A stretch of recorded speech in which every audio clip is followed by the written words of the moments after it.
बिस्मिल्लाहिर्रहमानिर्रहीम। अस्सलाम वालेकुम। कैसे हैं आप सब? आई होप आप सब ठीक ठाक होंगे।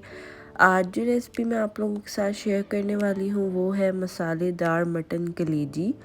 आइए रेसिपी स्टार्ट करते हैं। सबसे पहले कलेजी को अच्छे से वॉश कर लेंगे, फिर इसमें 1 कप दूध डाल देंगे। और दूध डालने की वजह ये है कि कलेजी में जो स्मेल आती है वो बिल्कुल भी नहीं आएगी। अब हम इसे अच्छे से मिक्स कर लेंगे और आधे घंटे के लिए इसे रख देंगे।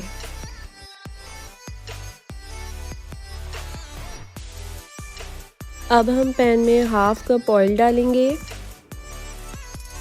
2 से 3 प्याज कट करके डालेंगे और अब इन्हें लाइट गोल्डन ब्राउन होने तक फ्राई करेंगे। साथ ही साथ 5 से 6 बड़ी इलायची डाल देंगे।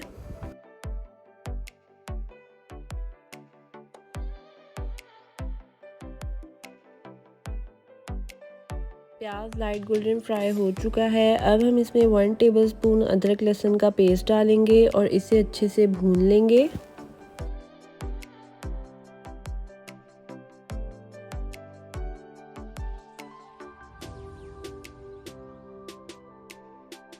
अदरक लहसुन अच्छे से भुन चुका है। अब हम इसमें टमाटर डाल देंगे, जो मैंने 2 छोटे साइज़ के कट कर लिए थे। टमाटरों को उस वक्त तक पकाएंगे जब तक टमाटर सॉफ्ट ना हो जाए। टमाटर सॉफ्ट हो चुके हैं। अब बारी है इनमें मसाले डालने की। 1 टेबलस्पून लाल मिर्च पाउडर डालेंगे, हाफ टी स्पून हल्दी डालेंगे, 1 टेबलस्पून कुटी लाल मिर्च डालेंगे।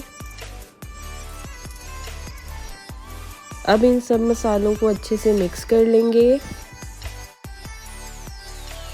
सारे मसाले अच्छे से मिक्स हो चुके हैं। अब बारी है इसमें कलेजी डालने की। कलेजी को आधा घंटा दूध में रखे हुए हो गया था, फिर मैंने इसे अच्छे से वॉश कर लिया। अब इसे हम मसाले में डालकर अच्छे से इसकी भुनाई करेंगे।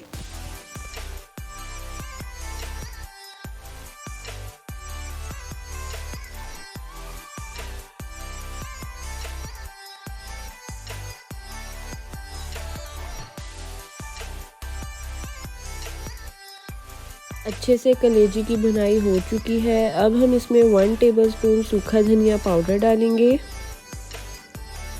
और इसे अच्छे से मिक्स कर लेंगे।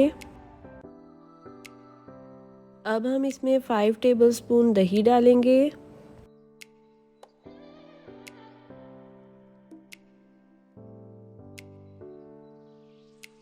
अब दही को कलेजी में अच्छे से मिक्स करेंगे।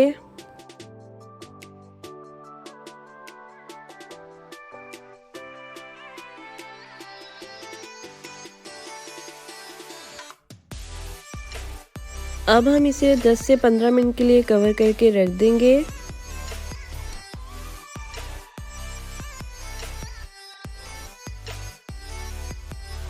ये देखें कलेजी से पानी खुश्क हो चुका है और कलेजी भी हमारी पक चुकी है। अब मैं आपको एक तोड़कर दिखाती हूँ। ये देखें कलेजी कितनी सॉफ्ट सी पक चुकी है। अब लास्ट में इसमें 1 टेबलस्पून नमक डालेंगे, 2 to 3 टेबलस्पून लेमन जूस डालेंगे, 5 से 6 हरी मिर्चियों को कट करके डालेंगे, थोड़ा सा हरा धनिया डालेंगे और इन सबको अच्छे से मिक्स कर लेंगे। मज़ेदार सी कलेजी हमारी रेडी हो चुकी है। अब बारी है इसे डिश आउट करने की। आई होप आज की रेसिपी आपको पसंद आई होगी। वीडियो को लाइक करना ना भूलिएगा। अपना ढेर सारा ख्याल रखिएगा। अल्लाह हाफिज़।